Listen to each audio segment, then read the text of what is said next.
Hello friends, welcome to knowledge origin. आप सभी का नॉलेज ओरिजिन के यूट्यूब चैनल पर बहुत बहुत स्वागत है। I hope you are doing well in your life और आप सभी की स्टडीज़ एंड हेल्थ बहुत अच्छी चली रहेगी। सो फ्रेंड्स, जैसा कि आप सभी को पता है, इस चैनल पे हमने उत्तराखंड पुलिस के एसआई और कांस्टेबल और जितनी भी उत्तराखंड की आगामी परीक्षाएँ हैं उन सभी से रिलेटेड एक वीडियो सीरीज़ स्टार्ट करी है। तो आई होप आपको ये वीडियो और वीडियो सीरीज़ बहुत पसंद आएगी। अगर आपको ये वीडियोस पसंद आ रही हैं तो इसे ज़्यादा से ज़्यादा शेयर कीजिए। अगर आप इस चैनल पर नए हैं सो चैनल को सब्सक्राइब करना ना भूलें and press the bell icon also. So friends, Uttarakhand portion को कवर करने के लिए हम परीक्षा वाणी के चैप्टर वाइज एमसीक्यूज़ आपको प्रोवाइड करा रहे हैं, जिसमें हम एमसीक्यूज़ को फुल डिटेल के साथ आपको एक्सप्लेन करते हैं। और जीएस पार्ट के लिए हम कवर कर रहे हैं MCQs wise chapter history, geography, polity, science, computer and current affairs को। तो इन सभी की एमसीक्यूज़ वीडियो आपको टाइम टू टाइम प्रोवाइड कर दी जाती हैं। तो चलिए इसी के साथ स्टार्ट करते हैं हम आज की वीडियो, जिसमें हम कवर करने जा रहे हैं इंडियन ज्योग्राफी।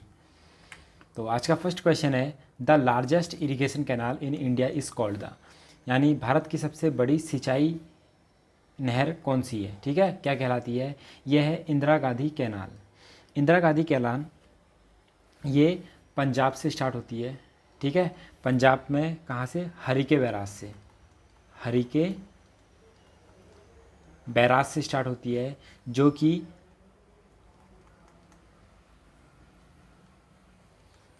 सतलुज और व्यास रिवर, ठीक है, सतलुज और व्यास रिवर के जो संगम है उस पर बना है हरिके बैराज। तो वहाँ से इंदिरा गांधी कैनाल का स्टार्ट होता है और कहाँ पर जाके? राजस्थान के, ठीक है, गदरा जो है ये इसका लास्ट पॉइंट है। जो स्टार्टिंग में इंदिरा गांधी कैनाल थी, इसका जो नाम था वो था राजस्थान कैनाल। ठीक है, राजस्थान कैनाल इसका स्टार्टिंग में नाम था, फिर बाद में इसे चेंज करके इंदिरा गांधी कैनाल कर दिया गया। देखिए, ये पंजाब के हरिके बैराज से स्टार्ट होती है और पंजाब, हरियाणा और राजस्थान होते हुए जो लास्ट पॉइंट है इसका कहाँ पे? गदरा पॉइंट। ठीक है, यहाँ पर जाके ये ख़त्म हो जाती है। नेक्स्ट क्वेश्चन है, which of the following reverse make an estuary, यानी निम्नलिखित में से कौन सी नदी मुहाना बनाती है। ठीक है, देखिए आपने सुना होगा, एक सुना होगा डेल्टा और एक सुना होगा एस्चुरी। तो देखिए पहले मैं आपको बता दूं डेल्टा क्या होता है। जो जितनी भी नदियां हैं ये पहाड़ से निकलती हैं। अब पहाड़ के देखिए जो माउंटेन्स होते हैं वो काफ़ी हाइट में होते हैं, तो ये काफ़ी फोर्स के साथ, काफ़ी हाई वेलोसिटी के साथ ये नदियाँ आती हैं।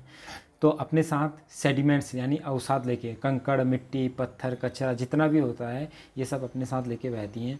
लेकिन जब ये माउंटेन से उतरती हैं फिर इनको क्या मिलता है? मैदान, ठीक है, प्लेन एरिया मिलता है। यहाँ पर इनकी स्पीड क्या हो जाती है? कम हो जाती है। स्पीड कम होने से क्या होता है, जो ये अपने साथ अवसाद लेके आई थी सेडिमेंट्स, इनको कंटिन्यूस अपने साथ कैरी नहीं कर पाती हैं। तो लास्ट में ये इनको क्या करती है? निक्षेपण कर देती हैं। क्या कर देती है? निक्षेपण यानी डिपॉजिट कर देती है। तो इन्हीं डिपॉजिट से जहाँ पर सी और लैंड का वो होता है, ठीक है, जहाँ पर नदी और समुद्र आपस में मिल रहे होते हैं, वहाँ पर ये इस तरीके से ट्रायंगुलर शेप में स्ट्रक्चर क्रिएट कर देते हैं। तो इन्हीं ट्रायंगुलर शेप के स्ट्रक्चर्स को जो कि मुहाने पर बनता है, इन्हें डेल्टा कहते हैं। अब ये होता क्या है? ठीक है, तो इंडिया के सबसे बड़े डेल्टा यानी वर्ल्ड के सबसे बड़े डेल्टा सुंदरवन डेल्टा, ये ब्रह्मपुत्र रिवर बनाती है, जो कि वेस्ट बंगाल, बांग्लादेश तक में वाले इलाके में पूरा फैला हुआ है। तो डेल्टा इस तरीके से बनता है। अब एस्चुरी में क्या होता है? ये देखिए, यह है ओशन, ठीक है, यहाँ पर से आई हाई टाइड, ठीक है, टाइड आई यानी ज्वार भाटा। तो इसने क्या करा, यहाँ पर से जब ये हाई टाइड आती है तो यहाँ पर सेडिमेंट्स इकट्ठा करती है, यानी सैंड यानी जो बालू होती है इसे इकट्ठा कर देती है। तो यहाँ पर एक बैरियर जैसा बन जाता है। फिर जो ओशन वाटर होता है ये इस वाले इलाके में, मतलब ज़मीन, ठीक है, लैंड और ये जो सैंड बार बना है इसके बीच में ट्रैप हो जाता है और यहाँ से फ्रेश रिवर वाटर यहाँ पर इसमें आके मिलता है। तो एस्चुरी वो इलाका होता है जहाँ पर रिवर वाटर, ठीक है, यानी नदी का फ्रेश वाटर और ओशन का सॉल्टी वाटर आपस में जाके मिलते हैं। और यहाँ पर ये किस चीज़ का निर्माण कर देते हैं? ये करते हैं ब्रैकिश वाटर, ठीक है, ब्रैकिश यानी ब्रैकिश वाटर का निर्माण कर देते हैं, यानी खारे पानी की झील का निर्माण कर देते हैं। जो इसका खारापन होता है ये ओशन के कंपैरिजन में कम होता है और रिवर जो फ्रेश वाटर होता है इससे ज़्यादा होता है। तो इस वजह से ये फिशिंग के लिए बहुत ही ज़्यादा हेल्प यानी बेनिफिशियरी प्लेस हो जाता है। तो एस्चुरी, ठीक है, fresh water of river and ocean का सॉल्टी वाटर का मिक्सचर होता है ब्रैकिश वाटर, और ये फिशरीज़ के लिए काफ़ी लाभकारी होता है। और यहाँ पर जितने भी पोर्ट्स होते हैं ये आपको इस जगह पे बने हुए दिखेंगे।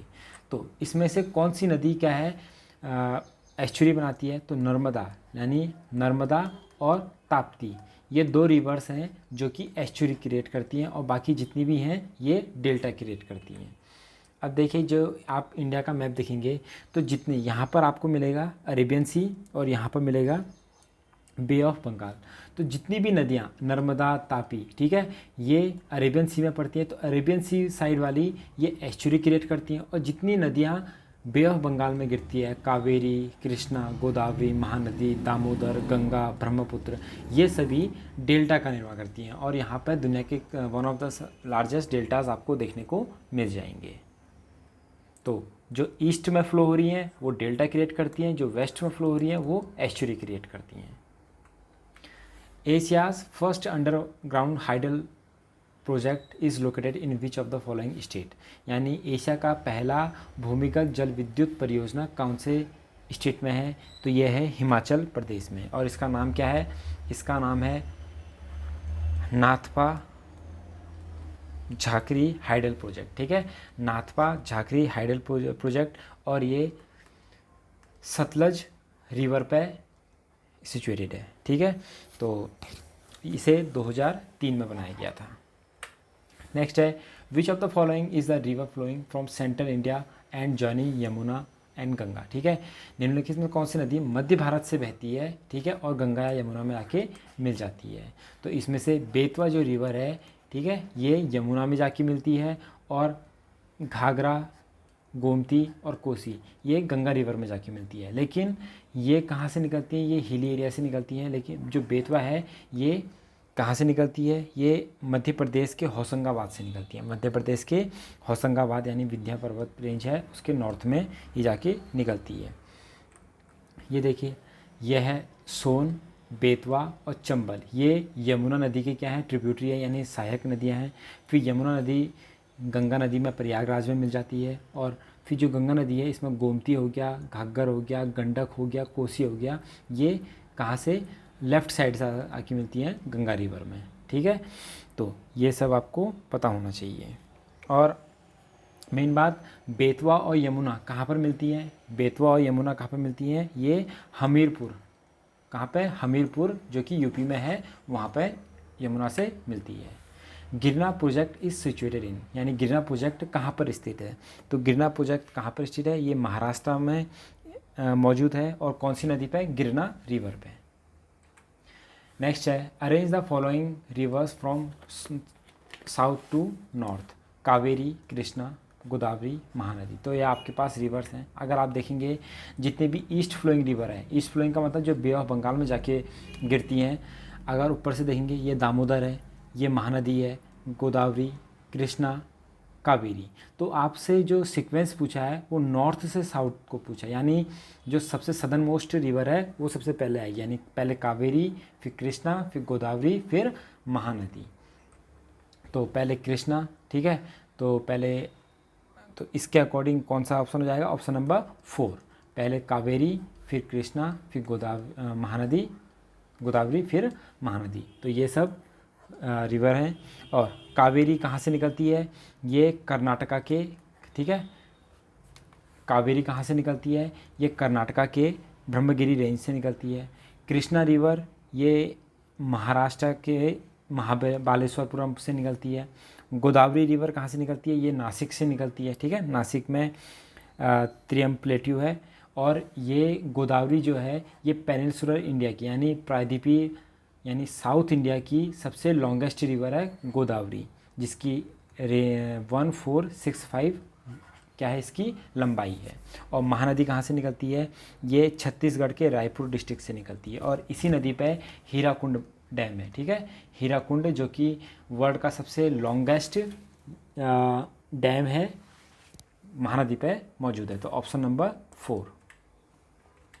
नेक्स्ट है Farakka barrage was commission to, यानी फरक्का बैराज को कमीशन किया गया था, क्यों किया गया था? To save the Kolkata port. तो फरक्का बैराज कौन सी नदी पर है? ये गंगा नदी पर है, वेस्ट बंगाल में मौजूद है। तो इस बैराज से बनने से पहले क्या होता था कि कोलकाता पोर्ट में बाढ़ आ जाती थी, ठीक है, तो जिससे काफ़ी जान माल की हानि होती थी, इसलिए फरक्का बैच को बनाया गया। और जब ड्राई सीजन होता है तो इससे कौन सी रिवर को पानी दिया जाता है? हुगली रिवर को, ठीक है, हुगली रिवर को इसमें से पानी दिया जाता है इस बैराज से। नेक्स्ट है आपको मैच करना है डैम और रिवर कि कौन सा डैम किस रिवर पर बना हुआ है। तो गांधी सागर डैम, ठीक है, तो गांधी सागर डैम बना हुआ है, ये चंबल रिवर पर बना हुआ है, ठीक है। और कौन सी स्टेट में पड़ता है गांधी सागर? ये मध्य प्रदेश में पड़ता है। जायकवाड़ी, ये जायकवाड़ी कहाँ पर है? ये महाराष्ट्र में है, महाराष्ट्र में। और किस नदी पर बना हुआ है? ये गोदावरी रिवर पर बना हुआ है। नागार्जुन डैम, नागार्जुन डैम कहाँ पर है? ये आंध्र प्रदेश और तेलंगाना में मौजूद है। और ये कौन सी रिवर पर है? ये कृष्णा रिवर पर मौजूद है। और जो नागार्जुन डैम है इसे ये वर्ल्ड का सबसे लार्जेस्ट मैशनरी डैम है। मैशनरी डैम का मतलब जिसको स्टोन और ब्रिक यानी ईंट, पत्थर और गाढ़ा जो क्या होता है, मसाला होता है ना, मोटार कहते हैं जिसे, उस चीज़ें बनाया गया है, ठीक है। और टिहरी डैम ये इंडिया का सबसे लॉन्गेस्ट यानी हाईएस्ट डैम है, भागीरथी रिवर पर है। तो option number 1 is the first right answer. फिर आपको अगेन दूसरा क्वेश्चन है, डैम और रिवर से मैच करना है। फरक्का वा, ठीक है, फरक्का मैंने अभी आपको बताया था ये गंगा रिवर पे है, वेस्ट बंगाल में। कहाँ पे? वेस्ट बंगाल में। टिहरी ये भागीरथी रिवर पर है, ये उत्तराखंड में मौजूद है। थेन, ठीक है, थेन कौन सी उसमें है? यह है थेन है ऑप्शन नंबर 2, ठीक है, सॉरी, रावी नदी पे मौजूद है थेन। और थेन को हम दूसरे नाम से क्या जानते हैं? ये जानते हैं रंजीत सागर डैम। तो रंजीत सागर डैम को हम थेन डैम भी कहते हैं और ये रावी नदी पर मौजूद है। और नागार्जुन सागर कहाँ पर है? ठीक है, नागार्जुन सागर डैम ये कृष्णा रिवर पर मौजूद है। तो इसके अकॉर्डिंग हमारा ऑप्शन नंबर 3 हो जाता है। नेक्स्ट है river Damodar is called sorrow of Bengal because it, क्यों दामोदर नदी को बंगाल का शोक कहा जाता है? क्योंकि अक्सर gets flooded often causing havoc, यानी अक्सर तबाह, इससे बाढ़ आ जाती है और तबाही मच जाती है। और जो दामोदर रिवर है, ठीक है, इसे क्या कहते हैं? रुहुर ऑफ इंडिया, ठीक है, रुहुर ऑफ इंडिया कहते हैं किसे? दामोदर रिवर वैली को। क्यों? क्योंकि यहाँ पे काफ़ी ज़्यादा मात्रा में मिनरल्स और खनिज पाए जाते हैं। और रुहुर क्या है? ये एक जर्मनी का इलाका है, ठीक है, तो यहाँ पर एक रुहुर रिवर बहती है, तो इसके आसपास के इलाके में क्या है? काफ़ी मिनरल्स हैं, खनिज पाए जाते हैं। और तो इसीलिए इसे रुहुर ऑफ इंडिया कहते हैं दामोदर रिवर को, क्योंकि यहाँ पर भी क्या मिलता है आपको? खनिज मिलते हैं। ये आप दामोदर रिवर को यहाँ पर देख सकते हैं। ये इसका जो ओरिजिन पॉइंट है ये कहाँ पर है? ठीक है, छत्तीसगढ़ से निकलती है। सो फ्रेंड्स, ये थे आज के हमारे इंडियन ज्योग्राफी के top 10 most important questions. I hope आपको ये वीडियो पसंद आएगी। अगर वीडियो पसंद आती है तो इसे ज़्यादा से ज़्यादा शेयर कीजिए। If you are new to this channel don't forget to subscribe and press the bell icon. मिलते हैं नेक्स्ट वीडियो में कुछ और इंपॉर्टेंट क्वेश्चंस के साथ। तब तक के लिए जय हिंद।